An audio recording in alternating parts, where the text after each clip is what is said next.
Hello छात्रों, आप सब लोग कैसे हैं? आई होप बड़े मस्त होंगे एकदम और पढ़ाई लिखाई चल रही होगी आप लोगों की। आज हम लोग फिजिक्स का चैप्टर स्टार्ट करेंगे। फिजिक्स स्टार्ट करेंगे। फिजिक्स के नॉर्मली कुछ बातें बताएंगे फिजिक्स के बारे में, और उसके बाद में चैप्टर स्टार्ट करेंगे, वो भी इंटर का फर्स्ट चैप्टर, फर्स्ट भौतिक का फर्स्ट भाग का। तो टाइम ना खराब करते हुए सीधा पॉइंट पे आते हैं। तो कुछ भौतिक के पहले बारे में समझ लो कि भौतिक क्या चीज है ना। भौतिक, फिजिक्स,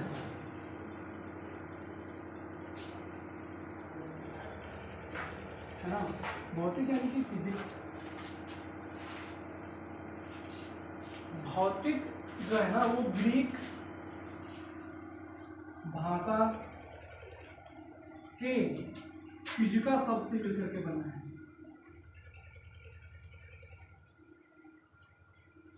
फिजिका, है ना।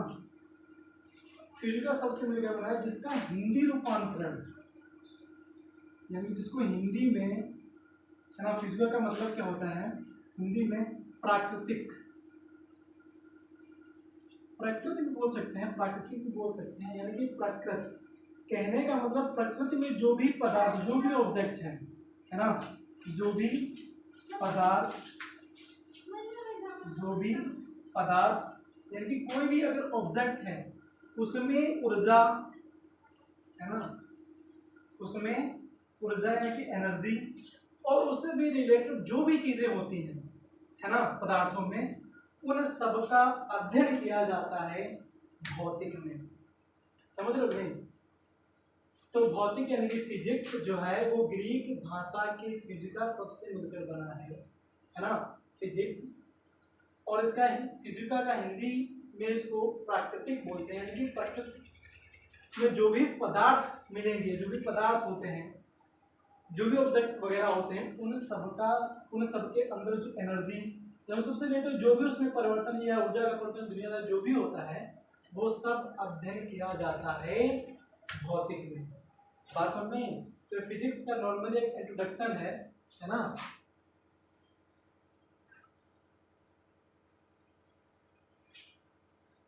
एक नॉर्मली इंट्रोडक्शन है किसका? फिजिक्स का। वैसे भौतिक के जनक किसको माना जाता है ना? इसके जनक, भौतिक के जनक कौन है? भौतिक के जनक वही अपने आइजैक न्यूटन। वैसे आइजैक न्यूटन को मानते तो हैं, लेकिन आपको में दे रखा है, कई जगह दे रखा होगा, पढ़ा भी होगा आप लोगों ने। आइंस्टीन को भी माना जाता है ना। तो आइंस्टाइन और आइजैक न्यूटन में से खासकर जो ज्यादा वैल्यू है वो न्यूटन को दी जाती है। तो भौतिक के जनक न्यूटन है ना। फिजिक्स जो है ग्रीक भाषा के फिजिका सबसे मिलकर बना है, जिसका हिंदी में प्राकृतिक बोलते हैं, प्राकृत बोलते हैं। कहने मतलब प्राकृतिक में जो भी पदार्थ है उनके बीच में जो भी ऊर्जा या उनके मध्य में जो भी घटनाएं होती हैं, जो भी चेंज होते हैं, उन सबका अध्ययन किसमें किया जाता है? भौतिक में। तो ये तो डिफिनीशन हो गई, यहाँ से जनक हो गए, और ये एक प्रकार का इंट्रोडक्शन है, हल्का सा, थोड़ा सा समझ में आता नहीं है। तो ये तो भौतिक की बात हुई। अब भौतिक में हम लोग जो इंटर में आए हैं, तो जो भाग फर्स्ट में पढ़ेंगे, मतलब, है ना, फिजिक्स फर्स्ट जो होगी, जो वो पढ़ेंगे, उसमें क्या पढ़ेंगे? देखो, क्लास 12 की किताब का फर्स्ट चैप्टर स्टार्ट करेंगे, उसका इंट्रोडक्शन देंगे, कुछ क्लासिकल थ्योरी भी करवाएंगे, है ना। वैसे यार जहाँ तक है मेरे हिसाब से कुछ थ्योरेटिकल बातें ज़्यादा करेंगे। उसके बाद अगली क्लास में हम लोग न्यूमेरिकल वगैरह ट्राई करेंगे, है ना। तो पढ़ते रहिए एकदम से मस्त एकाग्र होकर के, है ना, दुनियादारी से दूर होकर के। ये वो वहाँ एसएमएस मोबाइल देखना, दुनियादारी से कोई मतलब नहीं बनता, थोड़े समय के लिए, जब तक कि वीडियो का लेक्चर चलेगा। इसके बाद तो फिर, है ना, जो हम लोग वो करते हैं आ जाओ फिर। तो इंटर में पहला चैप्टर है स्थिर वैद्युति, है ना, स्थिर वैद्युतिकी,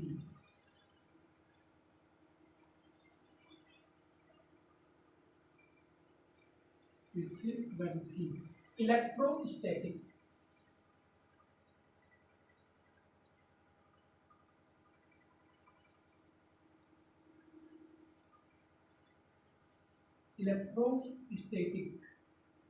इलेक्ट्रोस्टैटिक्स है ना।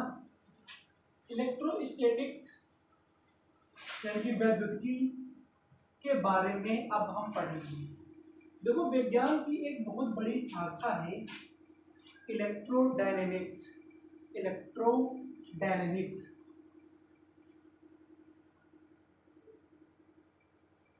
इलेक्ट्रोडायनामिक्स लिख लेना अपने हिसाब से।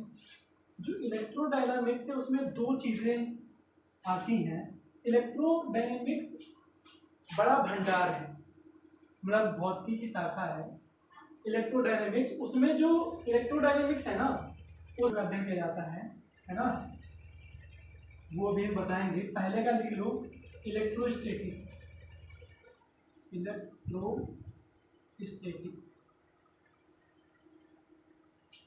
है ना। कहने का मतलब इलेक्ट्रोस्टैटिक का मतलब है कि जब चार्ज रेस्ट पे हो, चार्ज एट रेस्ट, समझ लो नहीं। चार्ज एट रेस्ट का मतलब है कि जब चार्ज यानी कि आवेश रुका हुआ हो तो उसका जो अध्ययन करेंगे वो उसका अध्ययन करेंगे इलेक्ट्रोस्टैटिक्स में। समझ पाता नहीं। और जो दूसरी शाखा होती है उस पर हम लोग चर्चा नहीं करेंगे क्योंकि वो भी आएगा नहीं, जब आगे आएगा तब बताएंगे, है ना। तो वो जो होती है उसमें जब चार्ज मोशन में आ जाए, किसमें आ जाए, जब चार्ज मोशन में आ जाए, है ना। जब चार्ज मोशन में आ जाए, इलेक्ट्रोमैग्नेटिक है ना, इलेक्ट्रोमैग्नेटिक लिख लो तो फिर इलेक्ट्रोमैग्नेटिक नहीं लेना। इलेक्ट्रोमैग्नेटिक, इलेक्ट्रोडायनेमिक्स में दो भाग, इलेक्ट्रोस्टैटिक, इलेक्ट्रोमैग्नेटिक। मैग्नेटिक इलेक्ट्रोस्टैटिक्स में पहला भाग इलेक्ट्रोस्टैटिक्स में मतलब जब चार्ज रुका हुआ हो उसका जो अध्ययन करेंगे वो इलेक्ट्रोस्टैटिक्स में करेंगे। और जब चार्ज मोशन में आ जाए तो उसका अध्ययन हम लोग मैग्नेटिक में करेंगे। बात समझना है कि नहीं। तो इलेक्ट्रोडायनेमिक्स में इलेक्ट्रोस्टैटिक्स का अध्ययन करेंगे हम लोग। बात समझना है कि नहीं। चार्ज एट द रेस्ट जब होगा तो दो तीन बात होगी। चार्ज पे बल कितना होगा, है ना, इलेक्ट्रिक फील्ड बनाएगा यानी कि फोर्स बनाएगा, फील्ड बनाएगा। कौन सी फील्ड, इलेक्ट्रिक फील्ड, है ना, वो बनाएगा। और इसमें क्या पढ़ेंगे हम लोग, कैपेसिटर वगैरह पढ़ेंगे, है ना। तो ये सब बातें आगे चलते हुए आएंगी। इसमें जैसे धारा, करंट वाली जो भी चीजें होंगी वो सब इसमें अध्ययन करेंगे हम लोग, है ना। और जो चुंबकत्व वगैरह वगैरह है ये सब चीजें किसमें आएंगे, इसमें आएंगे। तो अभी क्या हम लोग इलेक्ट्रोस्टैटिक्स के बारे में पढ़ते हैं। देखो फिर से एक बात सुन लो कि स्थिर वैद्युतिकी इलेक्ट्रोस्टैटिक्स अपना पहला चैप्टर है इंटरनल, इट्स ओके। उसके बाद इसका जो अध्ययन है ना इसके बारे में मैं कुछ इंट्रोडक्शन दे रहा हूँ, है ना। वो चीजें कहने का मतलब इलेक्ट्रोडायनेमिक्स एक विज्ञान की बड़ी शाखा है, भौतिक विज्ञान की। उस समय दो चीजों का अध्ययन किया जाता है, पहला इलेक्ट्रोस्टैटिक्स का, दूसरा इलेक्ट्रोमैग्नेटिज्म का। अब इलेक्ट्रोस्टैटिक्स में जब इलेक्ट्रोस्टैटिक्स होती क्या है, एक पॉइंट में नॉर्मल सा अगर बोले हम एक लाइन में, चार्ज एट रेस्ट, जब चार्ज स्थिर होगा उसका अध्ययन करेंगे हम लोग इलेक्ट्रोस्टैटिक्स में। और जब चार्ज मोशन में आएगा उसका अध्ययन करेंगे हम लोग इलेक्ट्रोमैग्नेटिज्म में। आई होप यू समझ गए होंगे मैं जो बोलने जा रहा हूँ। तो इलेक्ट्रोडायनेमिक्स में, इलेक्ट्रोस्टैटिक्स में इलेक्ट्रोस्टैटिक्स का जो इंट्रो है ना वो फर्स्ट चैप्टर है, उसी को हम लोग आगे बढ़ाएंगे, है ना। तो ये बात हुई। तो अब इससे की इलेक्ट्रोस्टैटिक्स होती क्या है ना, इसके बारे में थोड़ी देर में जानेंगे। पहले इसके पहले कुछ बातें समझो, है ना। यानी कि इसका उद्घाटन कैसे हुआ, है ना, उद्गमन कैसे हुआ, ये कैसे आया स्थिर वैद्युत की, इसके बारे में जानते हैं। तो कई बार ऐसा हुआ, कई बार बहुत सारे लोगों ने मतलब एकदम अचानक ही अनुभव किया, अचानक ही एक एक्सपेरिमेंट हुआ। एक्सपेरिमेंट तो नहीं कहेंगे, तो मिला के अचानक एक ऐसी बात हुई है कि किसी के दिमाग में आई, है ना। जैसे न्यूटन बैठे हुए थे, फिर एकदम से सेब गिरा और एकदम से उसके मन में ऐसी बातें आई।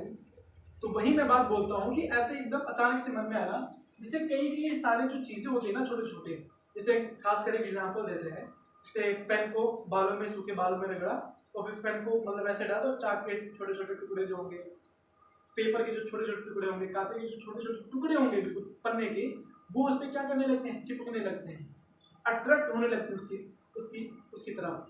तो जो ये अट्रैक्ट होते हैं, ये दिमाग में एक बात बैठी है ना कि यार ये कैसे होता है।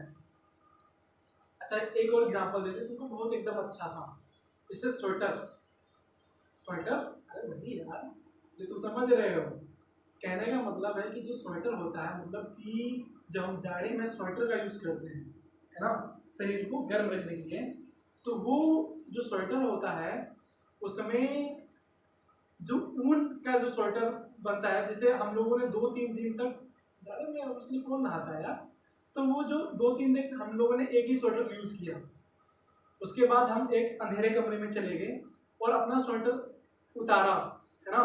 जैसे ही अपना स्वेटर उतारेंगे तो चट चट की उससे आवाज़ आती है। यस ब्रो, आती है ना, हाँ वही सी के बारे में बात कर रहा हूँ। वो जो चट चट की आवाज़ आती है, या फिर एक बार बोले कि अगर अंधेरे में हो आप, वैसे अंधेरे में भी या स्वेटर ओपन कर सकते हो, बाहर भी ओपन कर मतलब निकाल सकते हो, ऐसी बात नहीं है, लेकिन अंधेरे में जाओ एक्सपेरिमेंट करो ये। तो जैसे ही 3-4 दिनों के बाद में आपने स्वेटर उतारा तो चट चट की आवाज़ बाहर करोगे, बाहर उतारोगे स्वेटर तभी वही काम, अंदर करोगे रूम के में तो वही काम। लेकिन अंधेरे में जब भी उतारोगे तो चट चट की आवाज़ भी सुनाई देगी और उससे चिंगारी वगैरह भी निकलेंगी, है ना। जैसे सिंथेटिक ऑब्जेक्ट, सिंथेटिक ऑब्जेक्ट का मतलब होता है विशिष्ट, है ना, वस्त्र, विशिष्ट वस्त्र। जैसे स्वेटर को ही मान लें, है ना, जैसे स्वेटर को ही मान लो, या बहुत सारी चीजें मानी जा सकती हैं, हालांकि एग्जाम्पल समझो यार। तो ऐसा होता है, तो ये चिंता का विषय था कि यार ये होता क्यों है। तो ये होता है किसकी वजह से, वैद्युत की वजह से, वैद्युत की वजह से, यानी कि इलेक्ट्रिक की वजह से। किसकी वजह से, इलेक्ट्रिक की वजह से ऐसा होता है। हाँ अभी लाइट में आएंगे, अभी ये इलेक्ट्रिक में करंट, ये लाइट वाला ना समझना है, तो वही ये कम चीज़ों में वो तो एकदम भारी चीज़ों में है, ज़्यादा चीज़ों में है, तो उस पर अभी हम लोग नहीं पहुँचेंगे। अभी सिंपल सा बस इसी पे पहले आओ। तो हमने कहा कि सिंथेटिक ऑब्जेक्ट, जैसे स्वेटर को मान लो, उसको क्या चट चट की आवाज़ आना, चिंगारी निकलना, वो सब होता क्यों है, तो इलेक्ट्रिक की वजह से ऐसा होता है ना। तो ये चिंता का विषय बना था उस टाइम, हालांकि अब तो पता है कि इलेक्ट्रिक की वजह से ऐसा होता है, लेकिन उस टाइम नहीं पता था ना। तो ये बात हुई। फिर अब क्या होता है, तो ये सिंथेटिक जो ऑब्जेक्ट है इलेक्ट्रिक की वजह से होता है, ऐसा होता है। जैसे अब एक वैज्ञानिक इसके बाद में आए, है ना, वो कौन से वैज्ञानिक आए, थेल्स। कौन से वैज्ञानिक आए, थेल्स। अरे सर पानी मंगवा दो, सर पानी मंगवा दो। तो जो ये मतलब इसके बाद में इतनी सारी बातों के बाद में सबको अध्ययन करते गए, नॉलेज में लेते गए, एक दूसरे को बताते गए कि उल्टी होती है, ऐसे थोड़ी ना काम होता है। तो कई सारे लोग उसमें वैज्ञानिक वगैरह थे, उन्होंने इन सब बातों को देखा और फिर एक वैज्ञानिक आया थेल्स, कौन है, थेल्स, है ना। थेल्स का बड़ा यार रोल रहा है इलेक्ट्रो स्टैटिक्स में। अगर ये ना आते तो तुमको ये सब पढ़ने को भी नहीं मिलता। क्यों? क्योंकि ये उत्पन्न ही ना हुए तो कभी उत्पन्न ही नहीं होता। और जब ये उत्पन्न ही नहीं होता तो 12 क्लास 12 के फिजिक्स में ये चैप्टर ही नहीं होता। और जब ये चैप्टर नहीं होता तो तुमको पढ़ना नहीं पड़ता। क्या मौज की बात। अरे यार ये समझो कि चलो ठीक है, ये ना आते ये ना होता, मान लिया, लेकिन फिर हम लोगों को चीज़ों के बारे में अध्ययन कहाँ से होता है यार, नॉलेज कहाँ से मिलता है, कैसा क्या हो रहा है, चिंता का विषय बने रहते हैं। अच्छा मैं समझ गया, तो मन में चल रहा है कि ये लोग ना आते हम ही आते, हम ही ऐसा काम करते तो हमारा भी नाम होता। और मेरा जैसा कोई बालक तुमको, मेरा जैसा कोई भी टीचर तुमको पढ़ा रहा होता है ना। हाँ सही कह रहे हो। खैर इतने करने के बाद में एक वैज्ञानिक है थेल्स। कौन है? थेल्स, है ना। जब थेल्स वैज्ञानिक आए थे, थेल्स ने कई चीज़ों को डिफाइन किया। दिमाग लगाया यार, बोले कि देखो क्या, देखो पानी पीने फिर बोलते हैं तो देखिए दिमाग में लगाओ, लाओ सोचो क्या क्या बोला उन्होंने।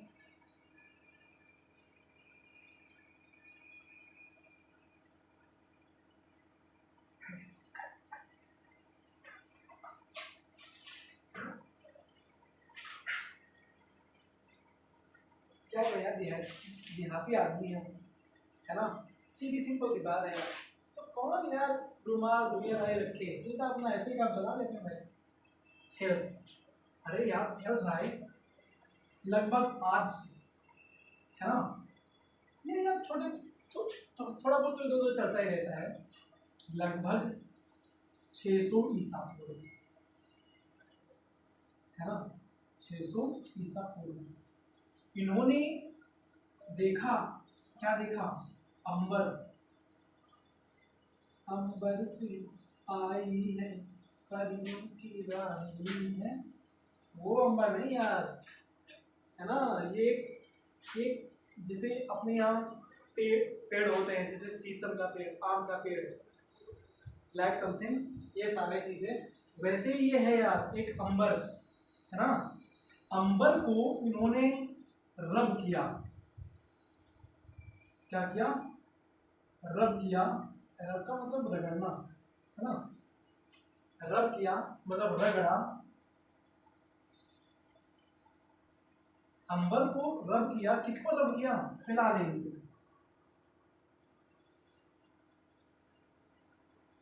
फिनालिन पे, है ना। अंबर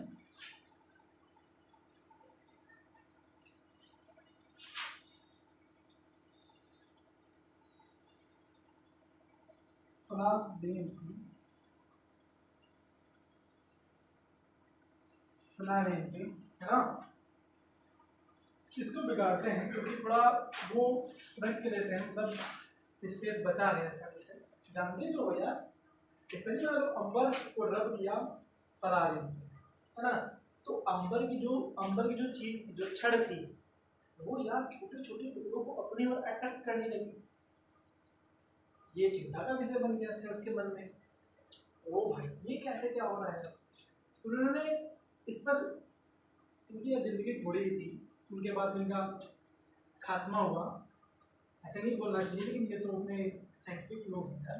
इसके बाद आए कौन? गिलबर्ट साहब। लगभग इनके बाद, मतलब इतनी बात पर ठप रही है, ठप का मतलब है रुका हुआ था सिस्टम, आगे नहीं बढ़ पाया। उसके बाद 2000 वर्ष बाद, 2000 वर्ष बाद एक वैज्ञानिक आए, doctor Gilbert, doctor Gilbert. Doctor Gilbert भी बड़ा दिमागी आदमी। इसने कहा भैया टेल्स, या तुम सही कह रहे थे कि अंबर को अगर फैलाने को लगे तो अंबर की छोटे छोटे टुकड़ों को अपनी ओर अट्रैक्ट करने लगती है, अच्छी बात है। लेकिन यार अंबर ही नहीं, ऐसे और कई सारे मतलब एक्सपेरिमेंट हैं जो ऐसा काम होता है, जैसे, है ना, जैसे कांच को रेशम से रगड़ दें, किससे? रेशम से। एबोनाइट की छड़ को, है ना, बिल्ली की खाल से रगड़ दें,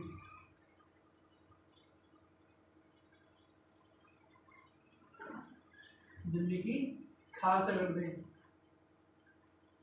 अंबर को फिलारियन से रगड़ दें,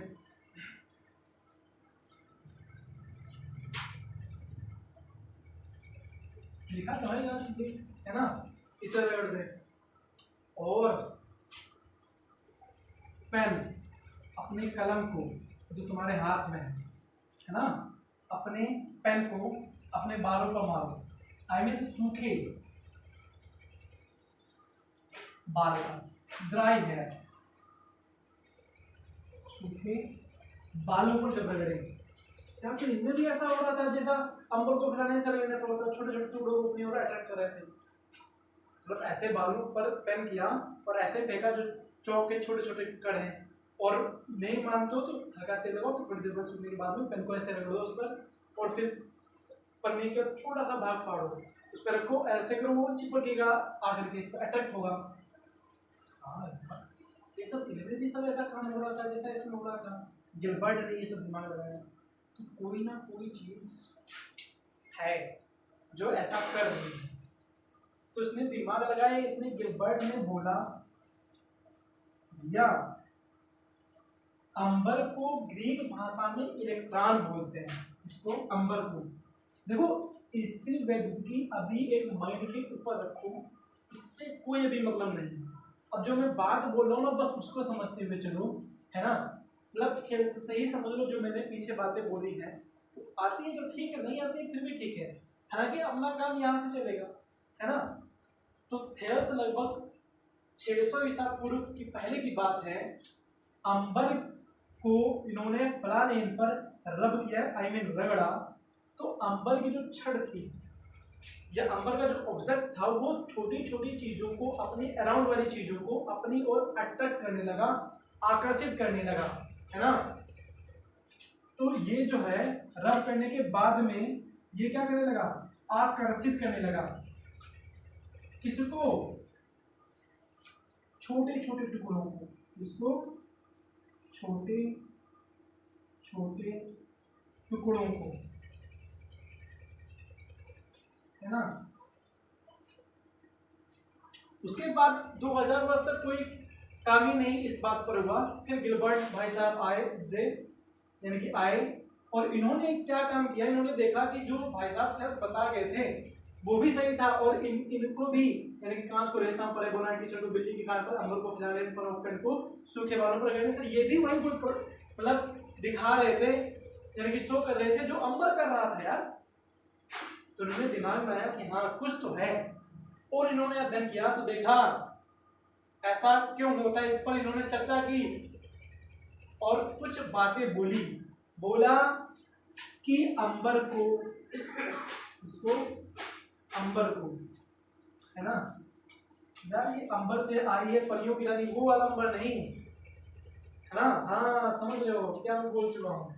अंबर को ग्रीक भाषा में, अंबर को ग्रीक भाषा में,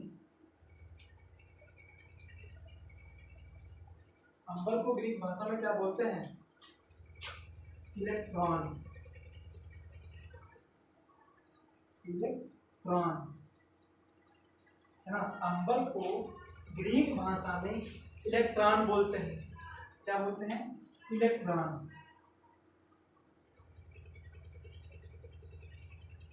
इलेक्ट्रॉन, है ना।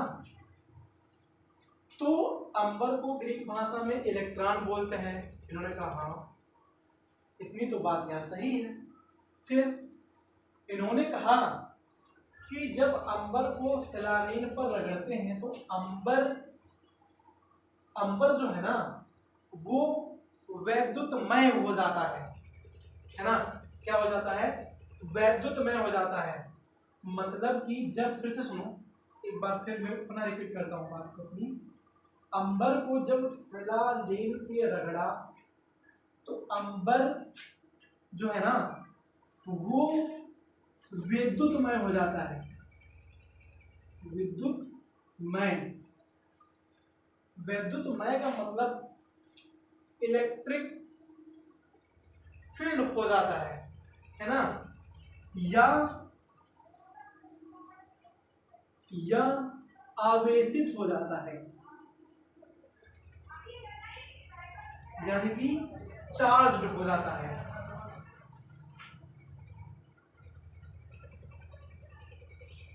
ना, चार्ज हो जाता है,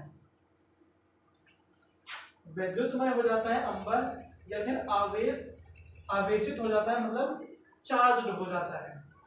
और इसीलिए ये जो अंबर है ये छोटे छोटे टुकड़ों को अपनी ओर अट्रैक्ट करने लगता है। और जो अट्रैक्ट का जो गुण है, जो अट्रैक्ट का गुण है, जो आकर्षित करने का गुण है, उसको यानी कि अंबर जो है, अंबर को ग्रीक भाषा में इलेक्ट्रॉन बोलते हैं। ये वाला इलेक्ट्रॉन अभी दिमाग में अपने रखो और यहाँ पे आओ, उसको दिमाग में रखो इलेक्ट्रॉन को, और जो मैं बात बोल रहा हूँ वो समझो कि अंबर को फिलामेंट पर लगने पर अंबर जो है वैद्युतमय यानी कि आवेशित यानी कि चार्ज हो जाता है। इस कारण वो छोटे छोटे टुकड़ों को अपनी ओर अट्रैक्ट करने लगता है, आकर्षित करने लगता है। तो जो ये आकर्षित करने का गुण है, आकर्षित करने का जो गुण है, इसको बोला जाता है इलेक्ट्रिक सिटी। इलेक्ट्रिक क्यों? क्योंकि इलेक्ट्रॉन से ही उत्पन्न हुआ इलेक्ट्रिक सिटी। समझ में आ रहा है नहीं? तो इलेक्ट्रिक सिटी यानी कि इस गुण को क्या बोलेंगे? Electric city.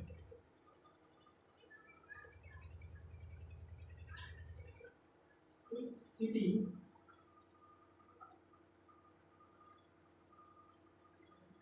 इलेक्ट्रिक सिटी, समझ पाता नहीं? इलेक्ट्रिक सिटी, सिटी इलेक्ट्रॉनिक, है ना? तो कहने का मतलब है कि जो अंबर जो गुण ले आता है अपने अंदर, उसको क्या बोलते हैं? इलेक्ट्रिक सिटी, यानी कि वैद्युत की। इलेक्ट्रिक सिटी का हिंदी रूपांतरण, यानी कि इलेक्ट्रिक सिटी को हिंदी में क्या कहते हैं? हाँ, दिखाई दे रहा है नहीं? नहीं दिखाई दे तो सुनाई तो दे ही रहा होगा यार। कुछ दिन और प्रॉब्लम है भाई, फिर सब कुछ सही कर देंगे हम, टेंशन ना लो। अरे हम काहे को टेंशन तो आप लोग। अरे हाँ यार, वही बात समझ लो। इलेक्ट्रिक सिटी को देखो, इलेक्ट्रिक सिटी किससे उत्पन्न हुआ? अंबर से, यानी कि अंबर को इलेक्ट्रॉन बोलते हैं ना अंग्रेजी में, अरे यार ग्रीक भाषा में, सॉरी। तो इलेक्ट्रॉन से ही इलेक्ट्रिक सिटी बना, और इलेक्ट्रिक सिटी को हिंदी में क्या कहते हैं? वैद्युत की। वैद्युत की। अरे बात समझ में आई? आगे एक बार फिर से रिपीट कर देना। देखो, इसको भी एक ऊपर रखो, इसके कान पकड़ो और साइड करो, ऐसा आ जाओ। थेल्स, कौन थेल्स? अरे एक वैज्ञानिक थे यार, थेल्स। तो इन्होंने देखा, कब देखा? 600 ईसा पूर्व की बात है। अंबर को रब किया फिलामेंट से, तो अंबर की जो छड़ थी, जो धात थी, वो क्या काम करने लगी? अंबर की जो छड़ थी वो छोटे छोटे टुकड़ों को अपनी ओर अट्रैक्ट करने लगी, आकर्षित करने लगी। उसके 2000 साल तक कोई भी उसमें इंप्रूवमेंट नहीं हुआ, कोई भी चीजें नहीं है। 2000 वर्ष के बाद एक वैज्ञानिक आए, डॉक्टर गिलबर्ट। गिलबर्ट ने देखा कि हाँ यार, अंबर को फिनांस से लेने पर अंबर जो है छोटे छोटे टुकड़ों को अपनी ओर आकर्षित करने लगता है। अंबर ही नहीं बल्कि कई सारे ऐसे एग्जांपल हैं, जैसे कांच को रेशम से लगाने पर कांच की छड़ छोटे छोटे टुकड़ों को अपनी ओर अटैक करने लगती है। एबोनाइट की छड़ को बिल्ली की खाल पर लगाने पर एबोनाइट की छड़ छोटे छोटे टुकड़ों को अपनी ओर अटैक करने लगती है, आकर्षित करने लगती है। और अंबर भी बता ही चुके हैं, पेन भी ऐसा काम कर रहा है, छोटे छोटे टुकड़ों को अपनी ओर अटैक कर रहा है। तो कुछ ना कुछ इसमें सिस्टम है, और सिस्टम को डिफाइन करने के लिए, उस सिस्टम को डिफिनेशन देने के लिए, उस सिस्टम को आगे लाने के लिए, उसको और चर्चा करने के लिए गिलबर्ट ने देखा कि अंबर को ग्रीक भाषा में इलेक्ट्रॉन बोलते हैं। यहाँ पे बात समझा ही नहीं? और अंबर जो है अपने अंदर दूसरे चीजों को आकर्षित करने का जो गुण लाता है, उसको, उस गुण को नाम इलेक्ट्रॉन की वजह से इलेक्ट्रिक सिटी दे दिया। और इलेक्ट्रिक सिटी का हिंदी में वैद्युतिकी बोलते हैं। इलेक्ट्रिक सिटी को हिंदी में वैद्युतिकी बोलते हैं। अच्छा, इतनी बात समझ आई नहीं? अरे हाँ, अब आए लाइन पे देखो, वैद्युतिकी और वैद्युतिकी, ये सब जो बातें थी ना, मैं पीछे से लेकर के चला क्योंकि ये समझाने के लिए।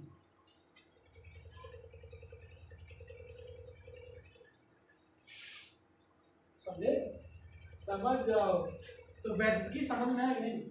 अभी स्थिर वैद्युतिकी की बात नहीं, अभी वैद्युतिकी की मैं बात कर रहा हूँ। हाँ अब समझ में आया गुरुजी। देखो ना समझा फिर से रिपीट कर लेना, वीडियो पॉज करके पीछे करके फिर से देख लेना। तो वैद्युतिकी बोला, अरे हाँ चलो इसी में थोड़ा और ज्वाइन करते हैं, एडिट करते हैं। तो ये वैद्युतिकी बोला। अच्छा एक काम था, अंबर पर जो ये आवेश था ना, जो ये आवेशित था, जो चार्ज था वो स्थिर रहता था। कैसा था? स्थिर था, मतलब रुका हुआ था, चल फिर नहीं रहा था, मोशन में नहीं था, रेस्ट पे था। रेस्ट पे था मतलब स्थिर था। तो इसीलिए इसको क्या नाम दे दिया? स्थिर वैद्युतिकी। इसीलिए इन्होंने क्या बोला? स्थिर वैद्युतिकी। क्या बोला? स्थिर वैद्युतिकी। इलेक्ट्रोस्टैटिक्स। इलेक्ट्रोस्टैटिक्स। तो इलेक्ट्रोस्टैटिक्स का ये जो था इंट्रोडक्शन था। क्या था? इंट्रोडक्शन।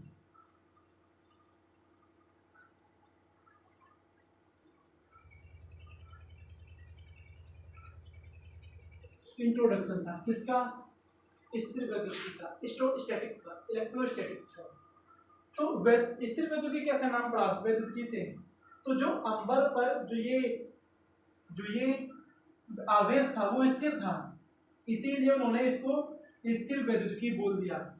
अंबर पर इन पर भी बात है कि एबोनाइट पर स्थिर रहता था चार्ज, इसीलिए इसको स्थिर वैद्युतिकी। कोई भी एग्जांपल ले लो यार, ये तो गिलबर्ट भाई साहब आए ना, और गिलबर्ट ने ये सब सोच लिया था दिमाग में, हेल्थ ने थोड़ी ना सोचा था।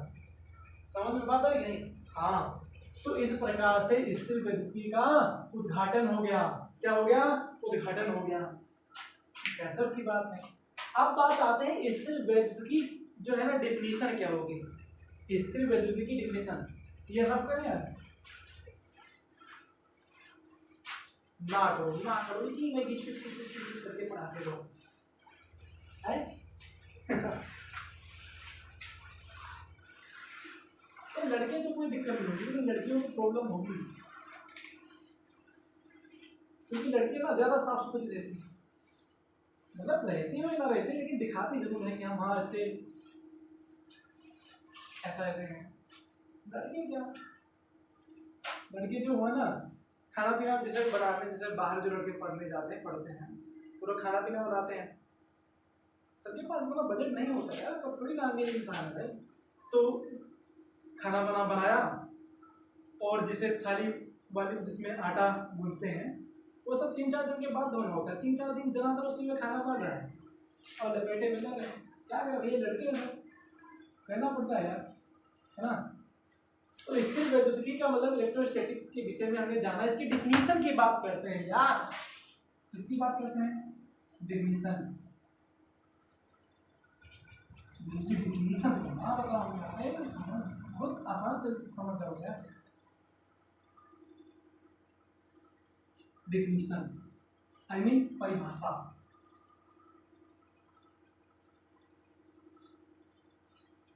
कौन सी साफ परिभाषा भाई?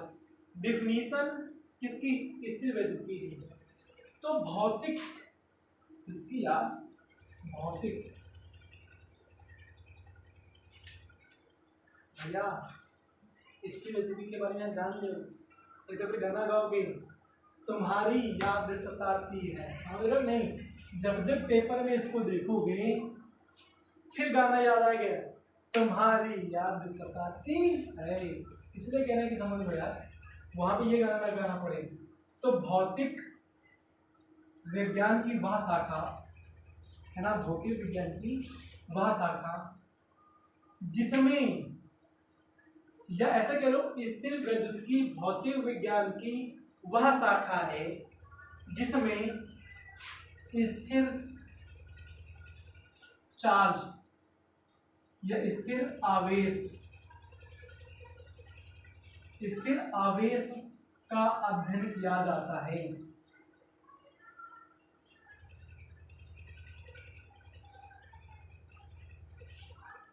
है ना, स्थिर आवेश का अध्ययन किया जाता है, करते हैं। जो तुम्हारे मन में है वो लिख लो। मेन पॉइंट क्या है? स्थिर वैद्युतिकी भौतिक विज्ञान की वह शाखा है जिसमें स्थिर आवेश का अध्ययन किया जाता है। समझ में बात है कि नहीं?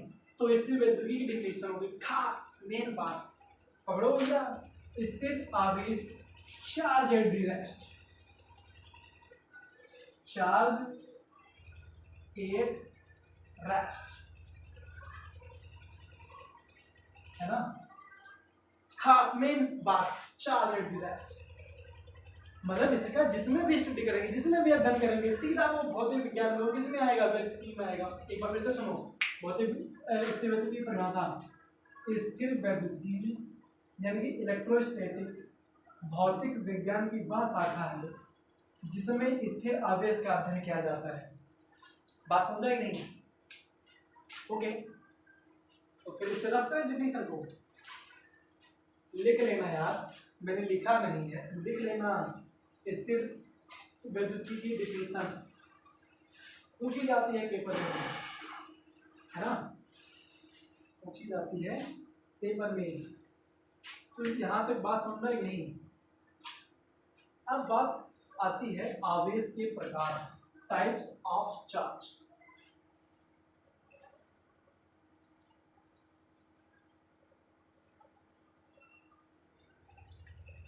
टाइप्स ऑफ चार्ज, आवेश के प्रकार।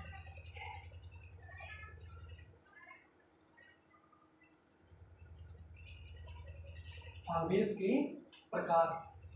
अच्छा, आवेश के प्रकार देखो, कुछ बातें सीखो, कुछ बातें सीखो पहले। इसको साइड करो, आ जाओ, हम साइड में हैं और आप साइड में हो, फिर क्या काम है? नहीं, इसको कोने में फेंको। समझ है तुम्हारी बात नहीं? आ जाओ। फिर आवेश के प्रकार यानी टाइप्स ऑफ चार्ज, इसको समझने के लिए पहले यहाँ पे जो मैं बोल रहा हूँ वो समझो, वो समझो। मैंने कहा,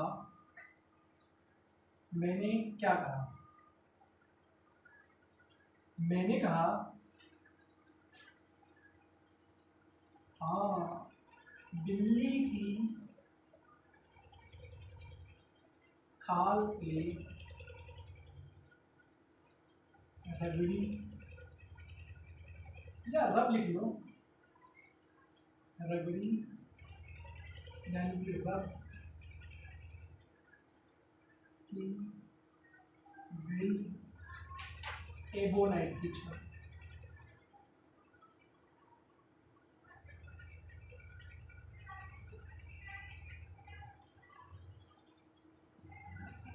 है ना? बिल्ली की खाल पर अगर हम एबोनाइट की छड़ को, बिल्ली की खाल से रगड़ी के एबोनाइट की अगर छड़ है हमारे पास, तो इस छड़ की, मान लो कि ये छड़ है, तो अपने घर की खेती है, कैसे बना दो, इसे बना दो, चीजें बना दो, टेढ़ी चीजें जो भी बना दो, बना दो, बस बना दो, है ना? एबोनाइट की जो छड़ है ना, बिल्ली की खाल से, इस पर माइनस आ जाता है।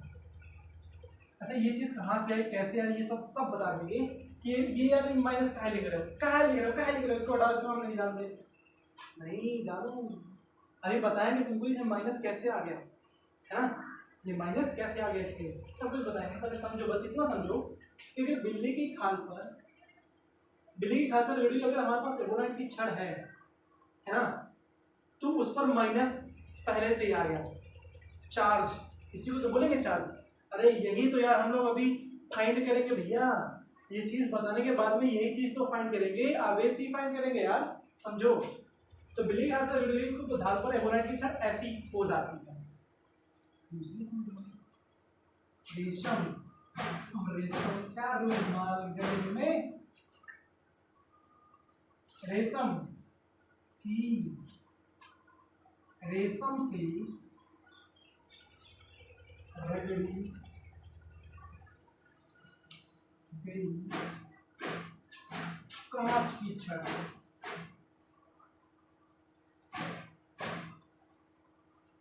इसकी छड़ कांच है, रेशम से रगड़ी गई कांच की छड़। हाँ, तो जो कांच की जो छड़ होगी उस पर, ये समझो कांच की छड़ है, इस पर प्लस आ जाएगा, इस पर प्लस आ जाएगा। अभी प्लस कैसे आया माइनस कैसे ये बताएंगे, टेंशन ना लो, बस इतना समझो कि ऐसे हो रहा है। बिल्ली की खाल से रगड़ी गई एबोनाइट की छड़ पर, एबोनाइट की छड़ पर माइनस आया है। रेशम से रगड़ी गई कांच की छड़ जो है उस पर क्या आ जाता है, प्लस आ जाता है। अच्छी बात है। तो इन्होंने एबोनाइट की छड़ को उठाया और कांच की छड़ को उठाया, है ना, अच्छी बात है। या पहले दो दो छड़ कर लो, ज्यादा अच्छे से समझ में आएगा। तो एक छड़ ये रही, एक और छड़ इसकी एबोनाइट की दो छड़ ले लो। क्या जाता है यार, अपना क्या जाता है, बनाने में ही है, बस चौक पर थोड़ा खर्चा है ना, थोड़ा तो खर्चा नहीं होगा यार, कैसे काम चलेगा। ये भाई लोग दो कांच की छड़ें हैं ये, और ये दो एबोनाइट की छड़ें हैं। ओके, एबोनाइट की दोनों छड़ों को उठा करके यहाँ पे ले आओ। आ जाओ, आ जाओ आजा। ये जो है ना, हाँ अब इसी को समझा रहे हैं, समझो, है ना। दोनों एबोनाइट की छड़ को हम उठा के लाए, एक धागे से बांधा,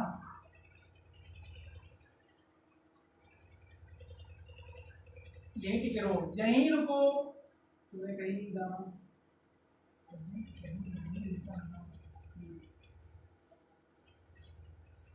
है ना। ये दोनों पर क्या है, माइनस माइनस है, तो दोनों पर क्या है, माइनस माइनस। भाई एबोनाइट की दोनों छड़ों को उठा करके यहाँ पे ले आए, लेकर के आए, हाँ आए। और जब इन दोनों को उठा करके लेकर के आए, ये कौन सी है, दोनों दोनों एबोनाइट की छड़।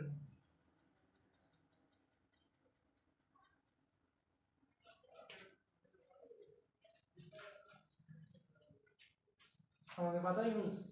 तो ये दोनों आपस में मतलब आ ही नहीं रही थी, दूर दूर जा रही थी। जैसे यहां से एक एग्जांपल लेते हैं, जो हम लोग नॉर्मली ऐसे क्या करते हैं दिनों दिनचर्या में अपनी, जैसे दो हमने क्या ले लिए, चुंबक, दो चुंबक ले लिए और चुंबक के सेम ध्रुव को आपस में मिलाया तो नहीं मिलते, मतलब नहीं चिपकते, दूर आपस में भागते हैं। गुरुजी ये कैसे होते हैं, मतलब नहीं समझ में आ रहा हूं। अच्छा, यानी कि कोई भी दो चुंबक लाओगे, कोई भी दो चुंबक लाओगे, आप उनको चिपकाओगे, चिपक जाएंगे। कहो हाँ चिपक जाएंगे, अच्छी बात है, लेकिन यहाँ कहाँ चिपक रहे हैं यार। ये लोग कह रहे हैं भैया चिपकेंगे नहीं, हम दूरी हटाएंगे, दूर हटा रहा है इसको, समझ में आ रही नहीं। अब जैसे सर जी तुमने पहले यार बात बोली थी कि सेम ध्रुव को ना मिलाए, विपरीत ध्रुव को मिलाने से ही चुंबक चिपकेंगे। हाँ, जैसे मैंने एक बात बोली कि ये चुंबक है, ये चुंबक है, इस चुंबक को हमने तोड़ दिया, ये लोग तोड़ दिया, क्या कर दिया, ये लोग हमने तोड़ दिया। जैसे ही हमने चुंबक को तोड़ा, जैसे ही हमने चुंबक को तोड़ा, तो हमारा देखो चुंबक में एक थोड़ी देर के बाद में पढ़ाएंगे, मतलब चुंबकीय बल रेखा है। तो जैसे ये नॉर्थ हो गया, ये साउथ हो गया, नॉर्थ से निकली साउथ की तरफ गई, नॉर्थ से निकली साउथ की तरफ गई, है ना। तो ऐसे दो चुंबक लेकर के आए, एक चुंबक, ये चुंबक का ऐसा होता है। अब दो चुंबक लेकर के आए, एक चुंबक ये लेकर के आए, एक चुंबक ये लेकर के आए, ये नॉर्थ ये साउथ, ये नॉर्थ ये साउथ, ये नॉर्थ ये साउथ, ये नॉर्थ साउथ। देखो इसमें क्या काम रहा है,